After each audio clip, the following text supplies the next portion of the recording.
Да, плывем на Фастнетский маяк.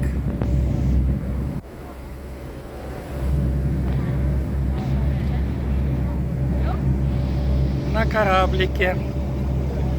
Как остров назывался? Кейплер. Кейплер остров. О, сбрасывает ход кораблик. Люди фотографируют. Море в барашках.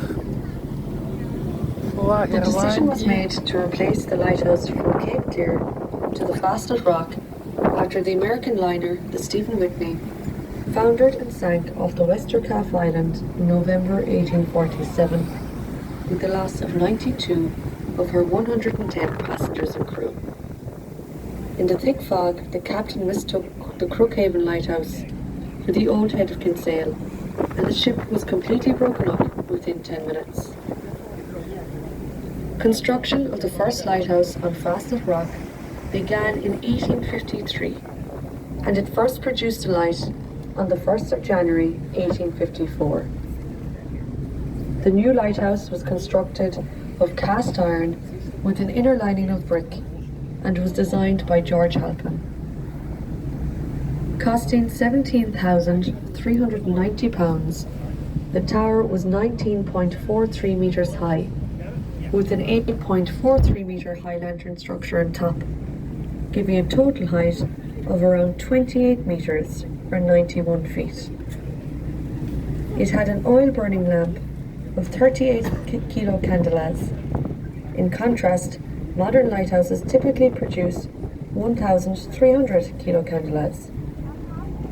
The tower proved to be too weak, since gales shook it to the point that crockery was sometimes thrown off tables, and on the 26th of November, 1881, the storm broke the glass of the lantern. This tower was dismantled, except for the first story, which became the oil house for the new tower. This first lighthouse became inactive in 1904, when the new lighthouse took over. This is the black cylindrical building you can see next to the white granite tower. In 1891, the Commissioners of Irish Lights had resolved that the light of the cast iron lighthouse was not sufficiently powerful, particularly for the first landfall for many ships crossing the Atlantic. The new lighthouse was designed by William Douglas and built under the supervision of James Kavanagh. Construction started in 1897 with the levelling of the site, and the first of 2,047 Cornish granite blocks was laid in June 1899. The small steamship, the Earn, was specially constructed for carrying the blocks out to the island. The outside was set in single stone, each weighing 3 block was dovetailed with oil directions so that a interlock, bonding the structure into a virtual monolith to withstand the force of the waves. No one stone can be removed unless all stones are removed from above it. The height of the White Tower is 54 metres, or 176 feet, consisting of 7 floors. The base of the lighthouse is 52 feet in diameter, with the first corner of stone 6 inches below the water mark. The first 10 of the 89 courses built into the wall. The tower was actually finished 3 times. The entire tower was erected in sections of 6 to 8 courses in a contractor's yard in Cork, where Mr. Douglas or Mr. Foote, the resident engineer, inspected them before they were dismantled and transported to Rock Island in Crookhaven. They were checked rigorously at the Rock Island yard before they were transported on the Earn to the Fastnet Rock. James Kavanagh, the foreman, joined the project in 1896. He used to stay with the construction on the rock until the last course, the 89th, was finished in June 1903. He went ashore at the end of June complaining of sickness. He died in July and was taken for burial in Arklow on the Irish Lights vessel.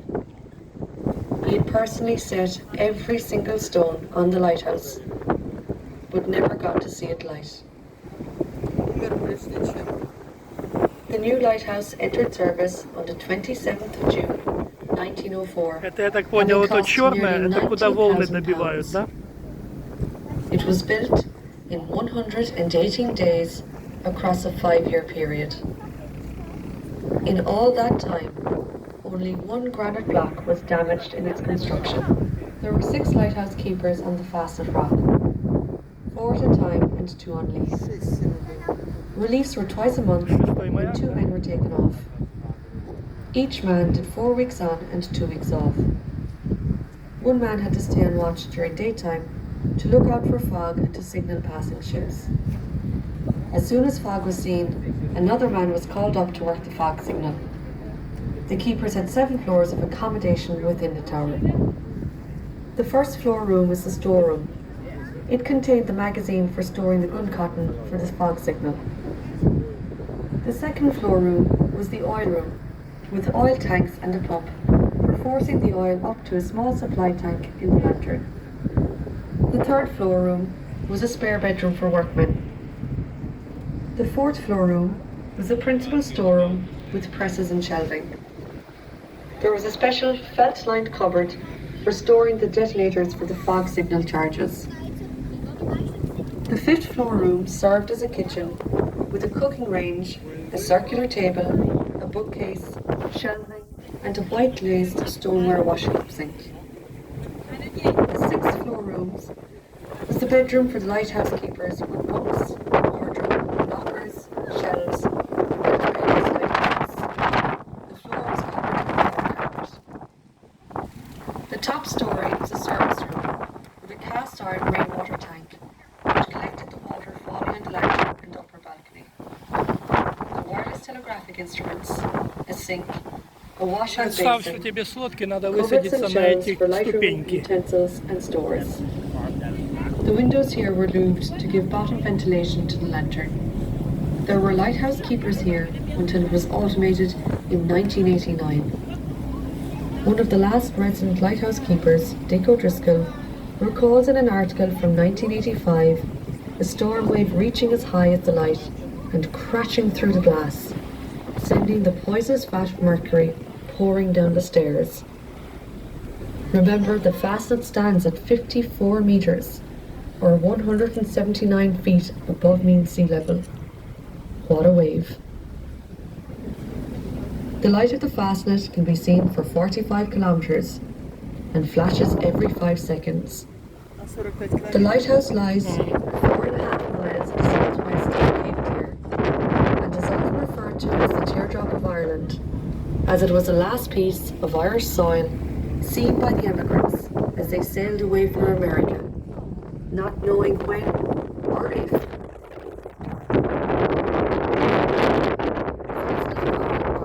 It's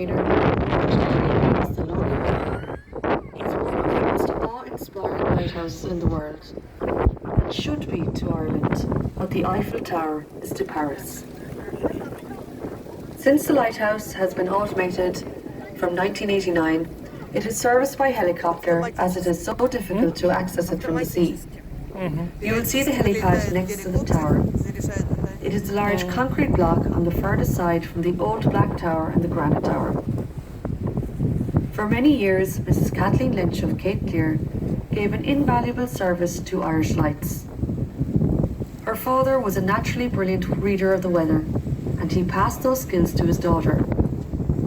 Before a helicopter would leave Shannon Airport, they would ring Kathleen on Cape and find out what the weather conditions were like on the rock.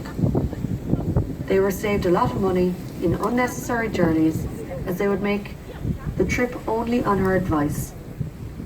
In 2000, the Irish Lights boat, the Gráinne Whale, anchored off of Cape Clear, and Kathleen was presented with an award for her many years of service.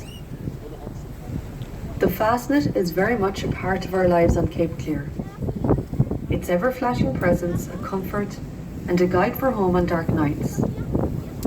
The water here is a very different beast. While the seas might be calm from Cape to the mainland on a particular day, the water may be very rough here on that same day. During the winter storms, many photographs have been taken from Cape of waves crashing over the tower. Look up and just imagine a wave that height. We love to bring people out here to see for themselves what an amazing feat of engineering this tower really is. It has to be seen to be believed. The famous Fastnet race takes place every 2 years since it began in 1925. Over a course of 608 nautical miles, or 1,126 kilometres. The race starts off Cowes on the Isle of Wight on the south coast of England. Rounding the Fastnet Rock is the midpoint of the race.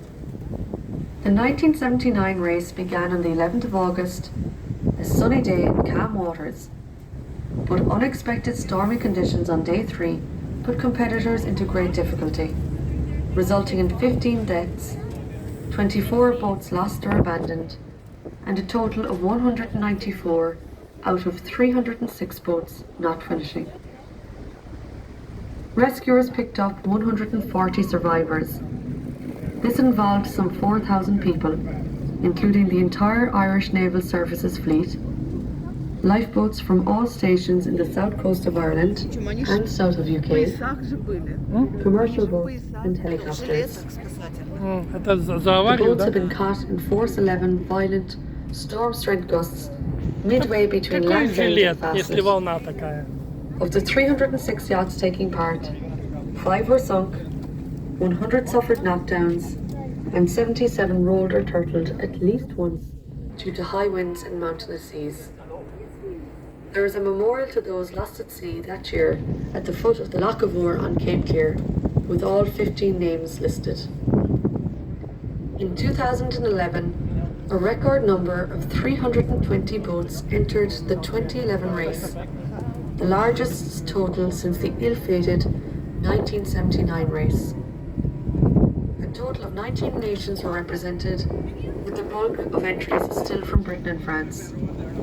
Eerily, weather conditions near replicated that of the 1979 race. I remember one of our skippers observing at 3 p.m. that day, as the weather deteriorated rapidly, that it reminded him of that fateful day in 1979. That year, in 2011, the 100-foot maxi yacht Rambler 100 turtled after her keel broke off between Fastnet Rock and a temporary